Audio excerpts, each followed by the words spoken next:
Good morning, Vietnam. I'm joking. Good morning, Mr. Vilbert. I'm terribly sorry for taking forever. I've got a lot going on in my life. I mean, I'm sure we all got shit going on. That is life.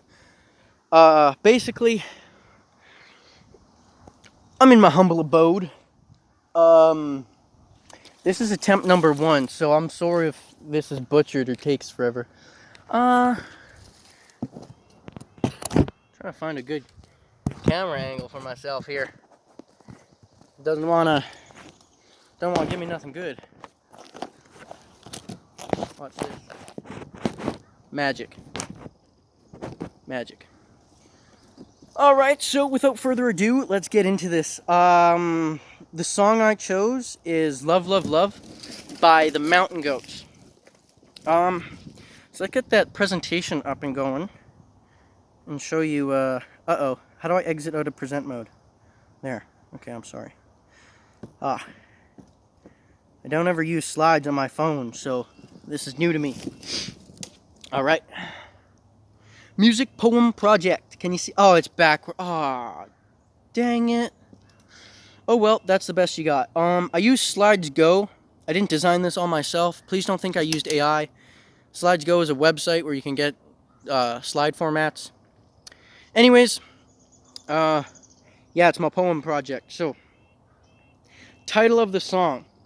What do the words of the title suggest to me? Well, the words are love, and so obviously it suggests romance, caring, great affection. I don't know. It's 3 words. Oh, we got a runner. Oh, he stopped running. He's got a bucket hat on. That's pretty cool. What denotations? I don't know how to say that word. Or I don't know how to pronounce it, I guess. Is love and loving. Straight up, just love and loving. Connotations. Oh, I kind of messed this up. Connotations is what I said first. Romance, loving, caring, great affection.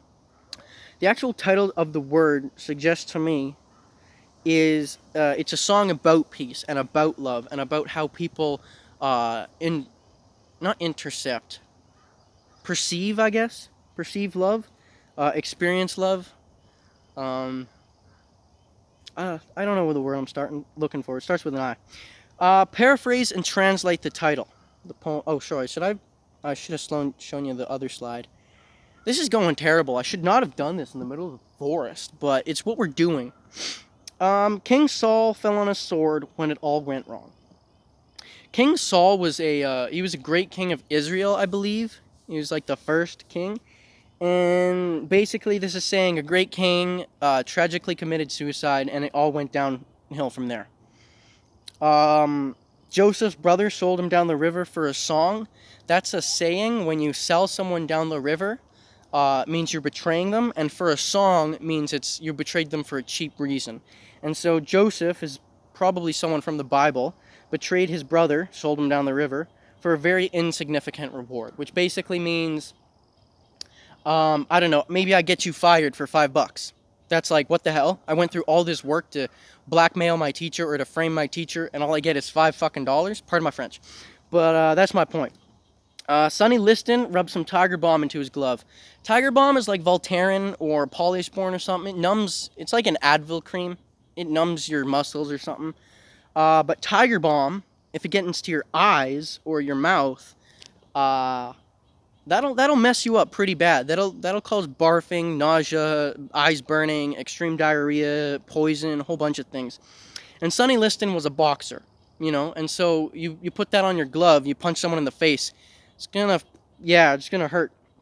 So it's basically just saying people are gonna do things for, things. People are gonna do it. And then literally the next line is some things you do for money, some you do for love, love, love. And so this is saying some things you do, like, I'm gonna do it for my family, I'm gonna win this race. And other things, you're greedy and you're selfish and you do it for yourself. You do it for money, you do it for a reward. So yeah, next little stanza here, next 4 segments. I think I got 3 or 4 of these, so this is going to be a long video. My apologies. Paraphrase and translate the poem. Oh, Bucket Hat Guy's coming back. Raskolnikov, I don't know how to say his name. Raskolnikov felt sick, but he couldn't say why. Raskolnikov is a fictional character from a novel. I forget the author, but he becomes mentally and physically ill, like severely ill, and he's a very contradicting character. Sometimes he'll be very kind, and sometimes he'll be very mean. Sometimes he'll be very selfless. Sometimes he'll be very selfish. And so it's just saying like sometimes we can be both. Sometimes we are heartless and cold, and sometimes we're heartwarming and kind. And so it's got both sides of the perspective. When he saw his face reflecting in his victim's twinkling eye, Rakamikaze felt sick when he saw his face reflecting in his victim's twinkling eye. This shows that he's hurt someone, and this is his contradicting character. This is him hurting someone. He has a victim. He's hurt them. He's mortally wounded them somehow. He's physically injured them. And then he feels sick. He doesn't know why. He sees his face reflecting in this guy's eye, and it's kind of like, did I want to do this? Should I have done this? Why did I do this? And so that's his contradicting character. And then once again, it says some things you'll do for money and some you'll do for fun. And so that's like saying, why not? For the hell of it, you know? You only live once. You actually live every single day of your life. You only die once, and you don't know when. Anyways. But the things you do for love are going to come back to you one by one. So this is the saying, basically, you can do it for money, you can do it for fun, you can go do it, blah, blah, blah, mess up, be young. But the things you do for love, when you're 80-year-old, 90, whatever, and you're dead, or not, all your friends are dead, you lived out all your family and everyone, and you're alone, and you got that wife sitting on the bench who's also 90 watching the sunset, I don't know, just things come back to you. Love means a lot more than money, you know what I mean? Next stanza, love is, this is further on into the, presentation, but this is a change, this is a switch, there's not a theme, but like a tone kind of switch. And so it says, love is going to lead you by the hand. And so I think this means that, like, follow your heart, you know what I mean? You might want the super hot woman, but, you know, maybe she's a total whore and, I don't know, is already dating 1,000 other guys. All I'm saying is be kind, always follow your heart, and you'll find happiness. And I think that's what this is saying. And it says, love is going to lead you by the hand into a white and soundless place.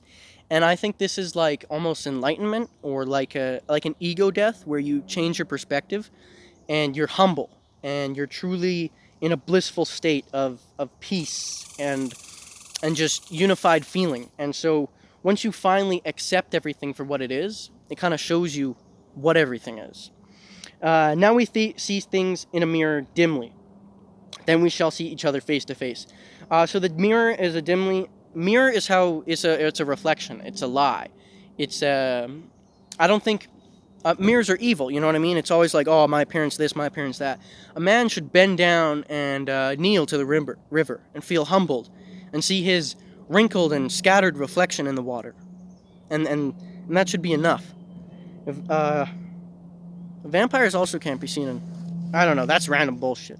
Basically, it's to perceive the reflected image unclearly. And so, you know, you could have someone standing on the side of a ball that's white and someone standing on the side of a ball that's black, and you could say, well, what color is the ball? One person is going to say black, one person is going to say white, and they both strongly believe that color is black or white. They're not going to say, well, are you fucking retarded? Because, like, bro, can't you see that? And then you tell them to change positions, and then they're like, oh, the ball literally is white from your perspective, and the ball is literally black on the other side. And so you see things through a mirror. You're seeing them through your perspective, not from what they actually are. You know what I mean?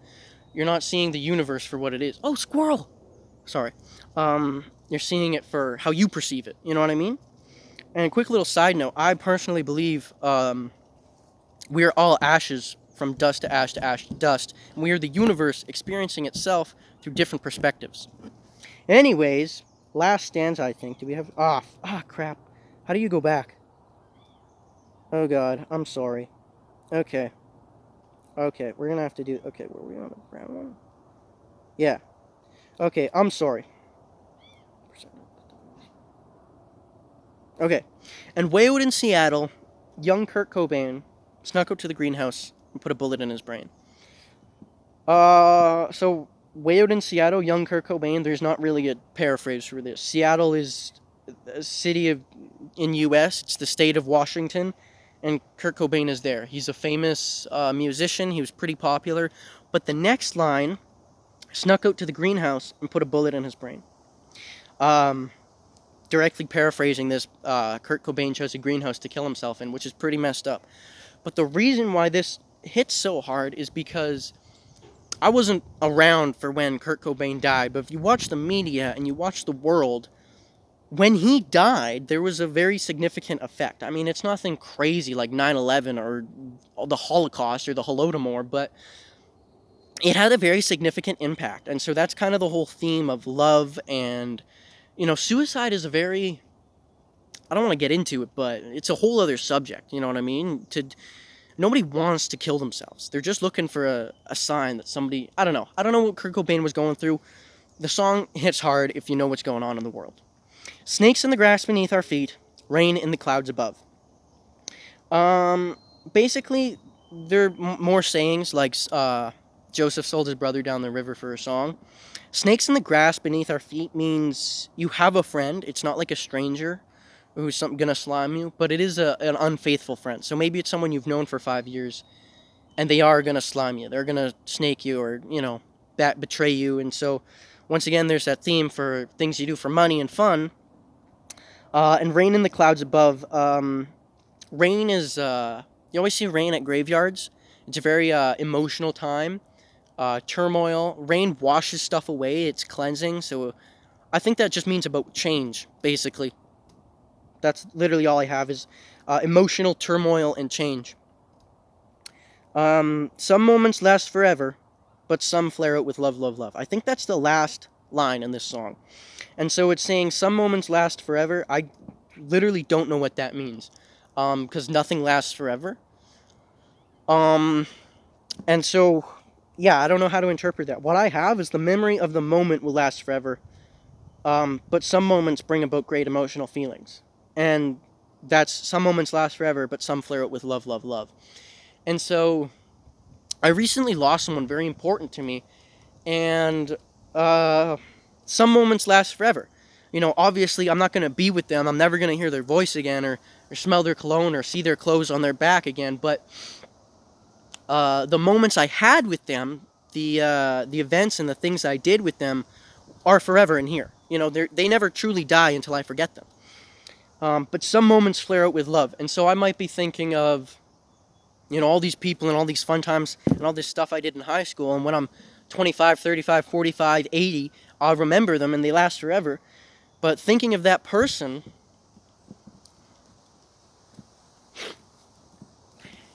it's, you know what I mean? It flares out with love. And so you're like, I hope you're doing all right. Anyways, what exactly is the song saying? I should have showed you all the slides. I'm so sorry. I forgot that I was showing you the slides. This is a huge spiel of nonsense. Not nonsense, but we're going to read it here. The poem talks about how people will do evil and malicious things for the benefit that may be small or great, but mostly small. That's what the song is about, is, sometimes you do things for great benefits, but sometimes you do them for stupid benefits that are small. You know what I mean? It shows tragedy and how people will cope with tragedy. The person who wrote this song went through so much. And so, yeah, to be emotionally, I don't know. But yeah, it shows tragedy, and it shows how people deal with that tragedy. Some will break while others build up. You know what I mean? Dimly and face to face. What the fuck? Okay, yeah. So we see things through the mirror. Means that dimly means that we can't see each other, clearly, and I'm not understanding. But now we see each other face to face, and so this means that you can change your perspective, and eventually, you can come to understand. You can be empathetic. You know what I mean? It doesn't take just putting on the dude's shoes. It takes walking a fucking mile in them, increasing them, and fitting them to your own soul to truly understand how uncomfortable it is to walk in them. You know what I mean? And so, eventually understand someone else's eyes and fully understand what they're going through, but you can still try and be empathetic. Oh, I'm retarded. Okay, so basically what I said was the exact opposite of what I just said. We can see each other face to face, and we can try and be as empathetic as possible, But I'll never actually, like I said before, we're the universe experiencing itself. I'll never actually see through your eyes. You can tell me in as much detail as you want the design of the tree, but I'll never actually see the tree for how you see it. I'll see the tree for how I see it. And so that was a bad analogy, I guess, but because I can literally see the tree that you're looking at, but I'll never feel or understand how that tree made you feel. You know what I mean? Kind of. Okay, connotations. Got a whole bunch of connotations here. Basically imagery. Falling on a sword, going down the river, into his glove, money and love, face reflecting, twinkling eye, fun times, come back and lead you by the hand, white and soundless, and in a mirror dimly, face to face. I don't know if that's really hitting the mark, but all of those words, out of the rest of the words in the song, are imagery related. They, words like the don't describe anything, but river makes me think of a river, or a creek, because we're in one. Diction. So the Mountain Goats have chosen words and phrases that represent great historical events and the significant impact of greed. This is a common theme of love throughout the song. Yeah. Dude, I hate reading off of this. I wish it was like bigger and I could just, present properly, but I feel like a robot. So yeah, basically, they're great historical events, like King Saul, and Kurt Cobain, and a couple other things. I think that's just it, though. Great impact on the world, and it's just, reinstating that theme of love and how love comes back to all those situations. You know what I mean? Figurative language. The most common and clear example of this is love. Love, love, love, alliteration. Like, come on. There's also, oh, that's form, sorry.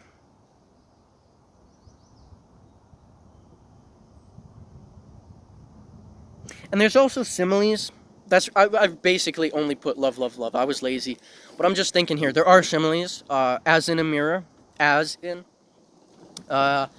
And I wouldn't consider it a metaphor, but maybe a metaphor because we see each other face to face. I don't know. Point of view. The point of view switches between first and third person, and second person. It's kind of got all of them. It says love will lead you by the hand, so that's second person. King Saul fell on his sword. Kurt Cobain snuck out to the greenhouse. That's third person. And now we see each other face to face, as in a mirror dimly. That's kind of first person. So it's got all three in there. Allusions. There are no indirect references in the song. However, there are two direct references to two deaths.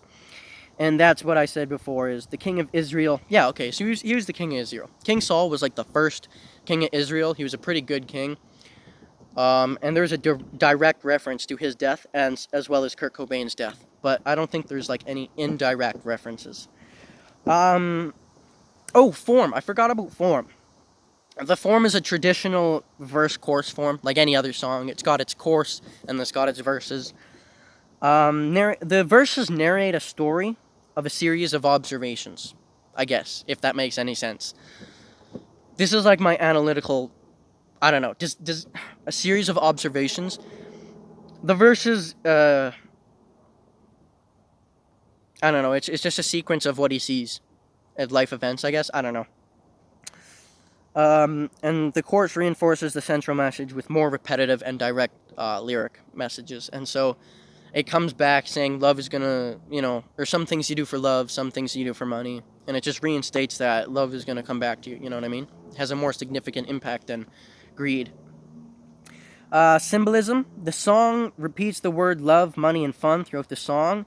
These words symbolizes great attachments to humans. Like sex, sleep, and food are like the three.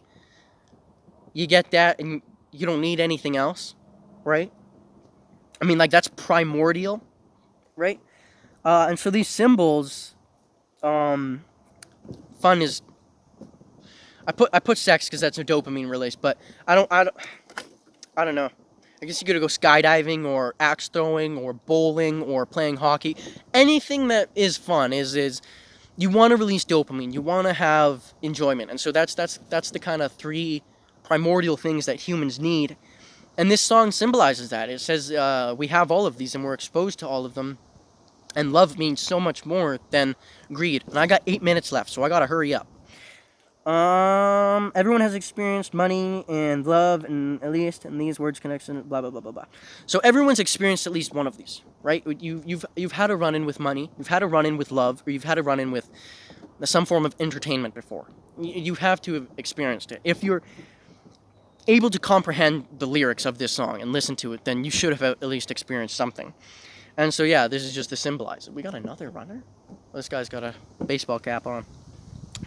Details? I don't know. No, I'm joking.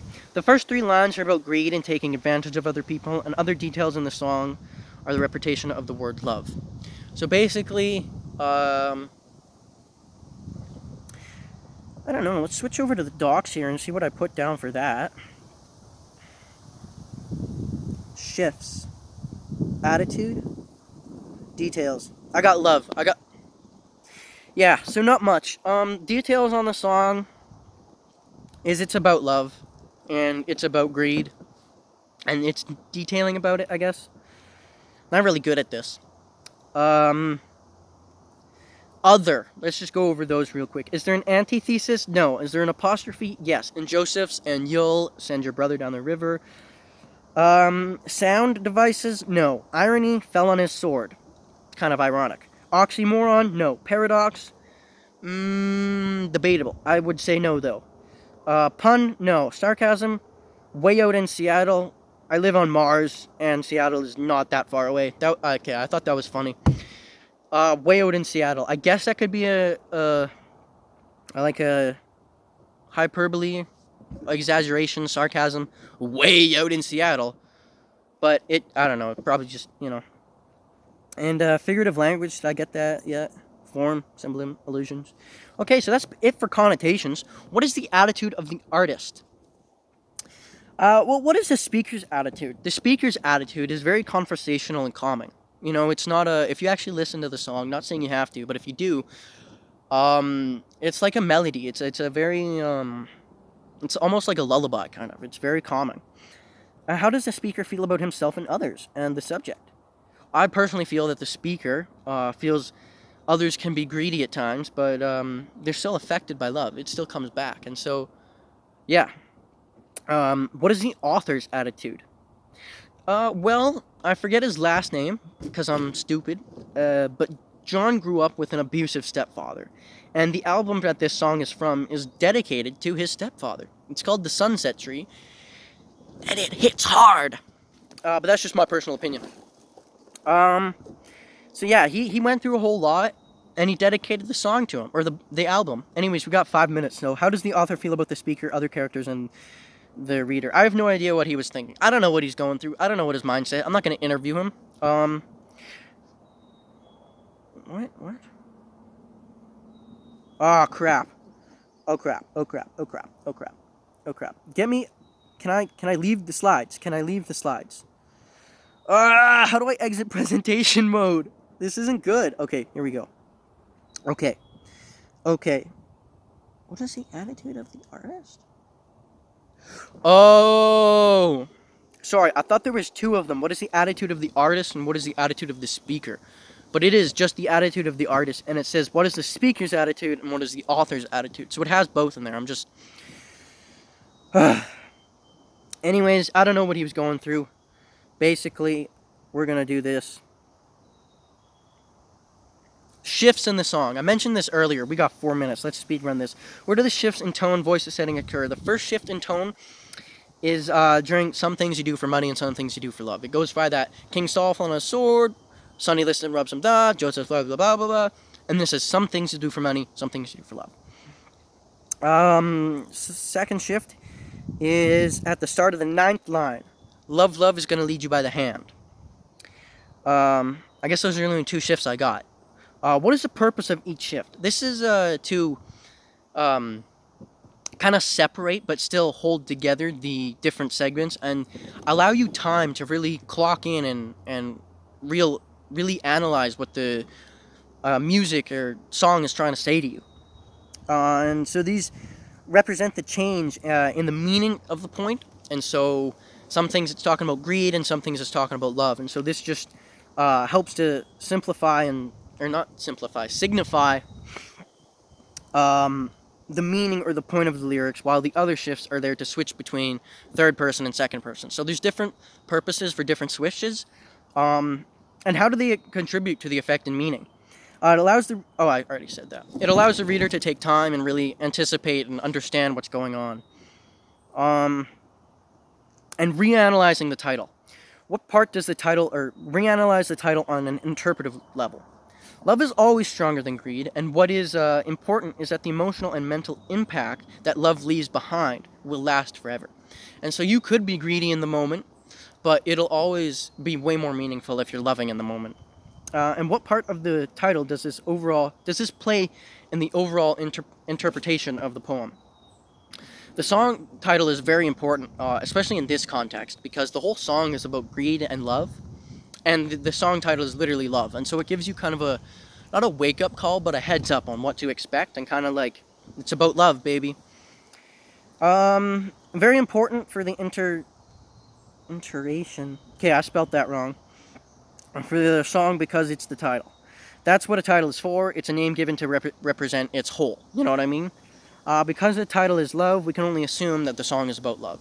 And so, we still got more. What is a song's theme? List the subjects and abstract ideas.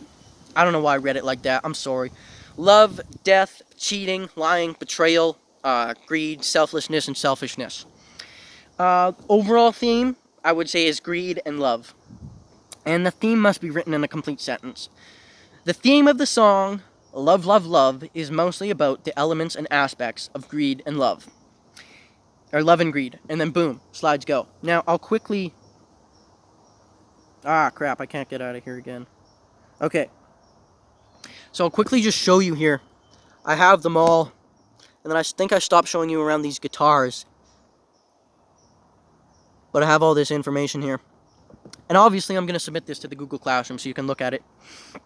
And I'm so sorry. This is like a whole half hour. But, oh my god, is it a glorious day out. The sky, the clouds moving, the bridge, the water. I saw some ducks earlier or something. The only sad thing is there's dog shit on the branch, which is kind of like, come on, people, take care of your nation. But anyways, that's it for me. I had a blast recording this. I'm so sorry it's so long. I don't know if any of the other ones are this friggin' long, but I got 40 seconds left. So, that's about it. Enjoy marking it. If you want to, you don't have to, because I haven't turned it in forever. But yeah, enjoy your day.